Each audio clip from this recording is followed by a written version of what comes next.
Good morning children.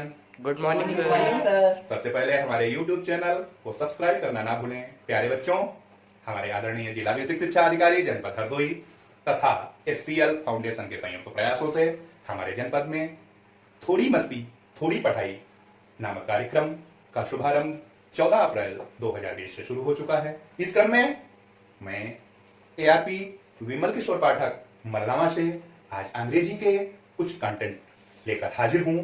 आज के content का नाम है आर्टिकल।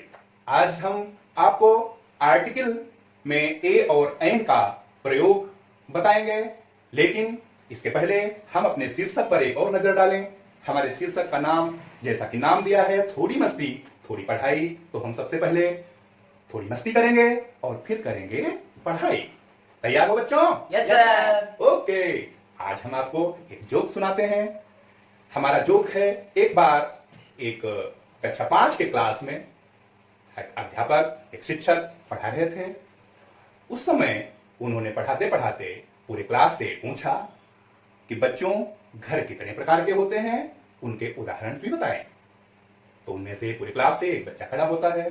उस बच्चे का नाम क्या है? शिवम।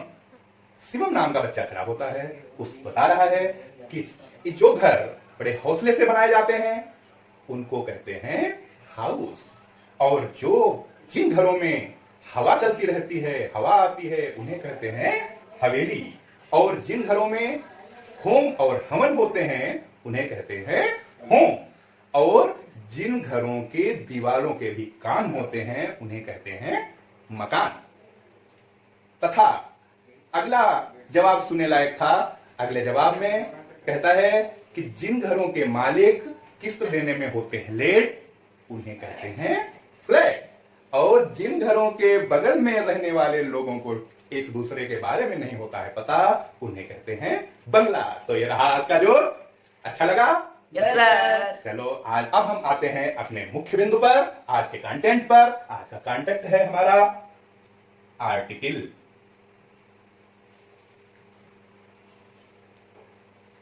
सभी बच्चे आर्टिकल के बारे में जानते होंगे। आर्टिकल 3 होते हैं। कौन कौन से होते हैं? ए, एन और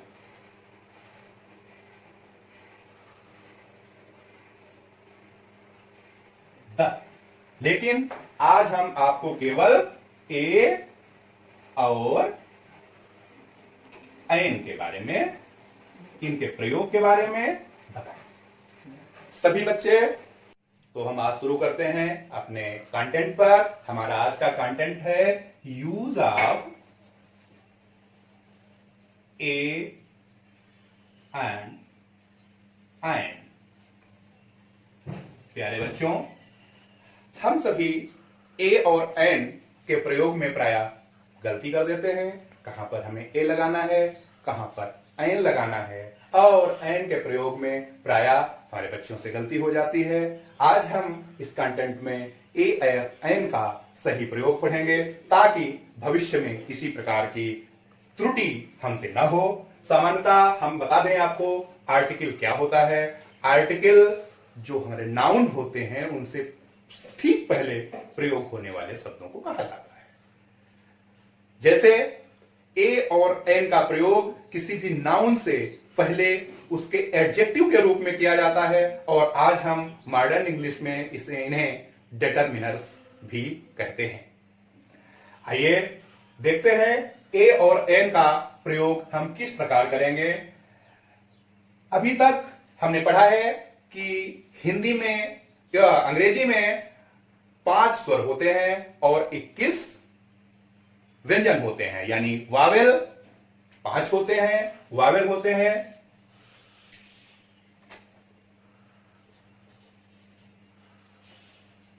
5। वो होते कौन कौन से हैं? ए, ई, आई, ओ और यू। कंसोनेंट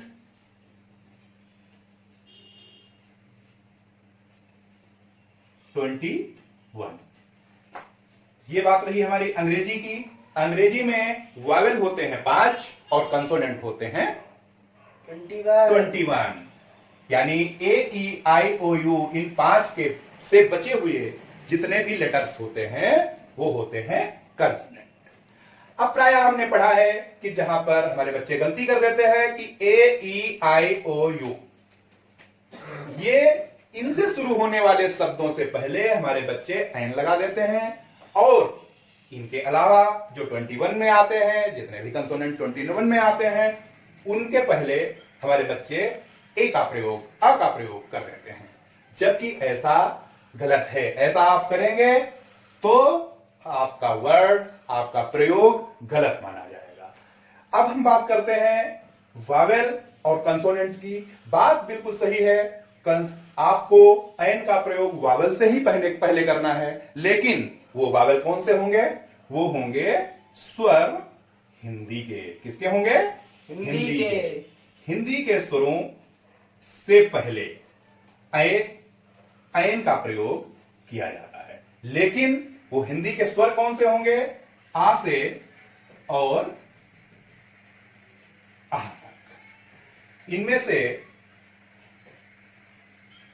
इसको छोड़ दिया जाएगा, यानी कुल होते हैं 13, लेकिन उनमें से 12 स्वर का जो उच्चारण आएगा, हिंदी अंग्रेजी के शब्दों में जो उच्चारण मिलेगा, उनके पहले हम एन का प्रयोग करेंगे। बाकी के हिंदी के जो व्यंजन होंगे, व्यंजन है हमारे 49 व्यंजनों का यदि प्रोनाउंसिएशन मिलता है या उनका उच्चारण मिलता है तो हम उनके आगे ए का प्रयोग करते हैं। अब देखते हैं इनके प्रयोग हम कैसे करें।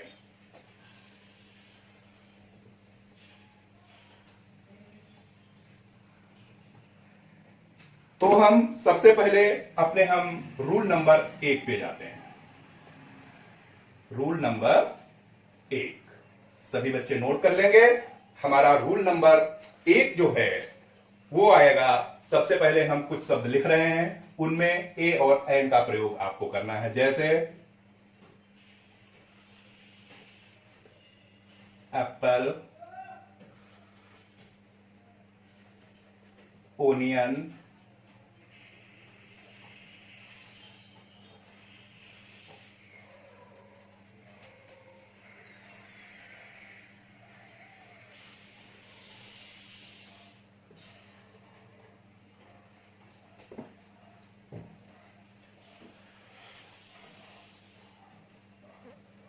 इम्पॉर्ट,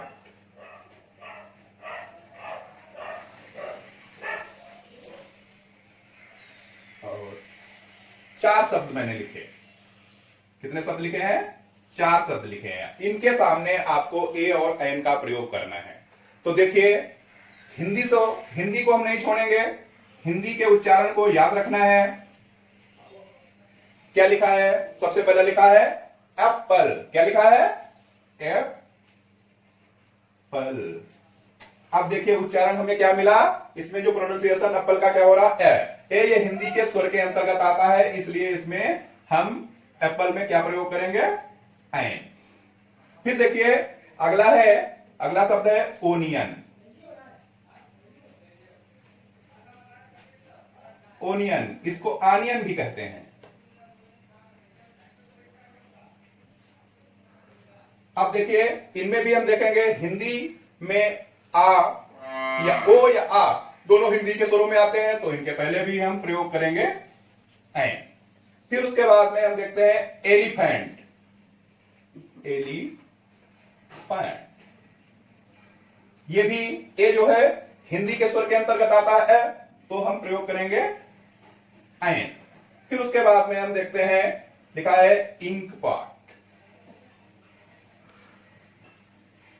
इंक पार्ट, इसमें ई जो है यह भी हिंदी के स्वरों के अंतर्गत आता है, इसलिए हम प्रयोग करेंगे एन। अब देखिए हम रूल नंबर 2 की बात करते हैं।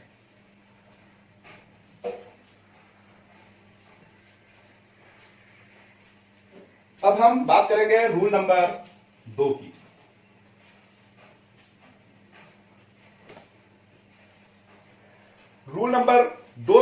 हम कुछ शब्द बताएं आपके सामने लिखेंगे, उन शब्दों में आपको प्रयोग करके बताना है कि यहां पर अ लगेगा, अ प्रयोग किया जाएगा अथवा एन का प्रयोग किया जाएगा। जैसे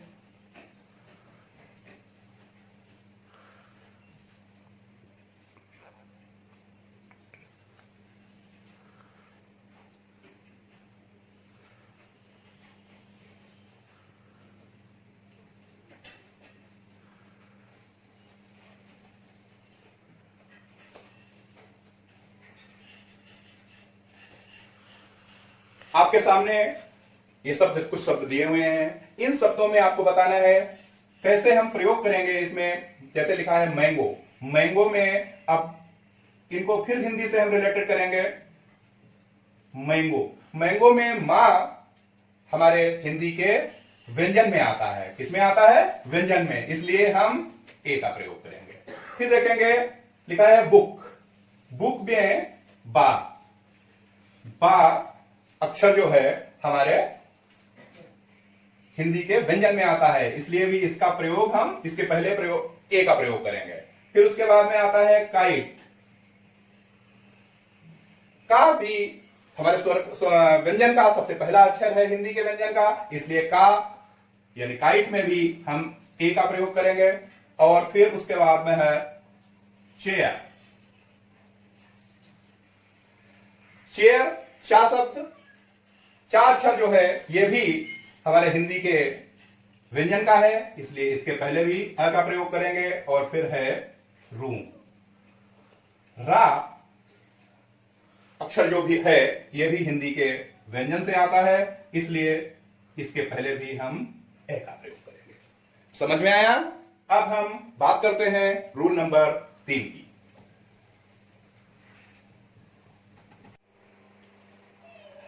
बच्चों, अ और एन के तीसरे नियम के अंतर्गत हम देखेंगे, हम कुछ शब्दों को लिख रहे हैं, उन शब्दों में अ और एन में से क्या प्रयोग किया जाए जो हम शब्दों को सही से लिख सके। सबसे पहले हम देखते हैं कुछ शब्दों को।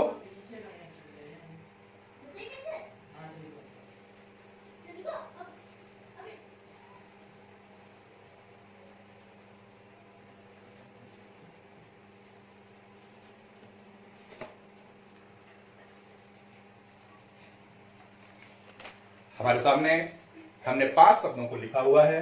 देखिए, इन शब्दों को भी हम हिंदी से जोड़ते हुए जाएंगे, तत्पश्चात हम जानेंगे कि इसमें अ का प्रयोग किया जाएगा अथवा एन का प्रयोग किया जाएगा। देखिए लिखा है आर, अब देखिए इसको हिंदी से हम रिलेटेड देखते हैं, हिंदी से जोड़कर देखते हैं। जब इसके प्रोनाउंसिएशन पर जाते हैं तो मिलता है आर, आर मतलब हमारे हिंदी वावेल के अंतर्गत आता है, तो इसमें हम क्या प्रयोग करेंगे? एन। फिर उसके बाद में दूसरा देखते हैं ऑनेस्ट, ये भी हिंदी के वावेल से आता है, स्वर से आता है, तो हम इसके एन का प्रयोग करेंगे। फिर उसके बाद में देखिए अगला शब्द है होटल। अब देखिए इसका प्रोनाउंसिएशन होटल, होटल में जो हा है ये हमारे हिंदी के व्यंजन से आता है, इसलिए हम इसमें आ का प्रयोग करेंगे। फिर उसके बाद में अगला शब्द देखते हैं, लिखा है होम, ये भी हा हमारे हिंदी के व्यंजन से आता है, इसका उच्चारण हा है, तो इसमें आएगा आ। फिर उसके बाद में अगला देखिए एयर, हमारे अंग्रेजी में एक से ही शुरू होने वाले सभी शब्द लिखे हुए हैं, लेकिन फिर भी उनके हिंदी उच्चारण में अंतर आ रहा है। तो देखिए इसमें लिखा है एयर, एयर ए जो है ये हिंदी में स्वर के अंतर्गत आता है, इसलिए इसमें हम प्रयोग करेंगे एन। नेक्स्ट अब हम बात करते हैं रूल नंबर 4, ए और एन के प्रयोग के रूल नंबर 4 पर हम बात करेंगे। देखिए उसमें भी हम कुछ शब्दों को लिख रहे हैं आपको समझाने के लिए कि आप समझ जाएं कि कहां पर अ का प्रयोग होगा और कहां पर एन का प्रयोग होगा, किन शब्दों के साथ में अ का प्रयोग किया जाता है और किन शब्दों का के साथ में एन का प्रयोग किया जाएगा। तो हम कुछ शब्द लिख रहे हैं, जैसे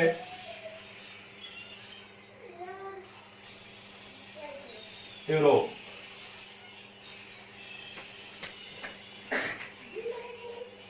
यूनियन,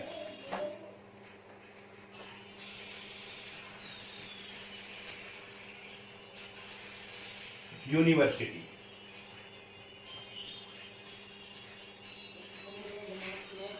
₹1 नोट। हमने देखिए 4 शब्दों को हमने लिखा है। अब इन शब्दों में हमको देखना है कि इनमें आ का प्रयोग किया जाएगा अथवा एन का प्रयोग किया जाएगा। सबसे पहले हम इनका प्रोनाउंसिएशन जान लेते हैं। पहला लिखा है यूरोप, दूसरा है यूनियन, तीसरा है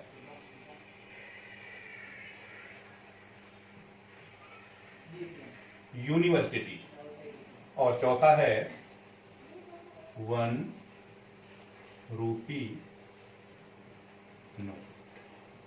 अब देखना है कि इनके उच्चारण को यूरोप, यूनियन, यूनिवर्सिटी और ₹1 नोट देखना है कि ई से शुरू तो है, लेकिन ये हमारे अंग्रेजी के वावेल से आता है, लेकिन हिंदी में हम या जो है ये या हिंदी में व्यंजन में आता है, इसलिए हम इसके आगे प्रयोग करेंगे आ। फिर उसके बाद में देखना है दूसरा शब्द यूनियन। यूनियन या भी हिंदी के व्यंजन से आता है, इसलिए इसके पहले हम प्रयोग करेंगे अ। फिर उसके बाद में तीसरे शब्द में जाते हैं तो देखिए लिखा है यूनिवर्सिटी। यूनिवर्सिटी में या जो है ये भी व्यंजन से आता है, तो इसके प्रयोग पहले हम प्रयोग करेंगे अ। फिर अगला देखिए लिखा है ₹1 नोट। ओ से शुरू है, लेकिन कोई बात नहीं, ये वा जो है वो हिंदी के व्यंजन से आता है, इसलिए इसके पहले प्रयोग करेंगे हम अ। हाँ प्यारे बच्चों, अब हम बात करते हैं ए और एन के प्रयोग में रूल नंबर 5। सभी बच्चे देखेंगे रूल नंबर 5। हमारे अंग्रेजी लेटर्स में, जो अंग्रेजी की वर्णमाला है, उसमें भी जो कंसोनेंट के अंतर्गत हमने कंसोनेंट कितने बताए थे 21 कंसोनेंट के अंतर्गत भी कुछ ऐसे लेटर्स हैं जिनका प्रोनाउंसिएशन या जिनका उच्चारण हिंदी के स्वरों से मिलता जुलता है। जैसे F, H, L, M, N, S और एक्स। ये हमारे लेटर्स हैं F, H, L, M, N, S और एक्स। जब इनसे या कह लीजिए किसी शॉर्ट फॉर्म में जब इन अक्षरों से कोई फॉर्म लिखी जाती है, तो उनके पहले हम देखते हैं क्या प्रयोग किया जा रहा है। जैसे इसको तो आप समझ गए होंगे, एफ ए आ रहा है, एच ए आ रहा है, एल ए आ रहा है, एम ए आ रहा है, एन ए आ रहा है, एस ए आ रहा है और एक्स इसमें भी ए आ रहा है। यानी ए जो है हिंदी का जो ए अक्षर है, ये हमारे हिंदी में स्वर के अंतर्गत आता है, इसलिए इन शब्दों से शुरू होने वाले जितने भी हमारे शॉर्ट फॉर्म होंगे उनमें भी आयन का प्रयोग किया जाएगा। जैसे हम देखते हैं लिखा होता है एम एल ए, जिसको मेंबर ऑफ लेजिस्लेटिव असेंबली कहते हैं, यानी जो हमारे यहाँ का विधायक होता है, उसके पहले भी हम आयन का प्रयोग करते हैं। फिर उसके बाद में देखते हैं एक डिग्री होती है एम ए, इसके पहले भी हम आयन का प्रयोग करते हैं। उसके बाद में हम देखते हैं लिखा होता है जैसे एक डिग्री है एल टी, एल टी में भी आयन का प्रयोग किया जाएगा। एक लिखा होता है एन सी सी, एनसीसी में भी आयन का प्रयोग किया जाएगा। एक हमारे यहाँ जिले में एक पोस्ट होती है जिसे हम कप्तान कहते हैं, उसके कहते हैं एस पी, एस पी के आगे भी हम आयन का प्रयोग करेंगे।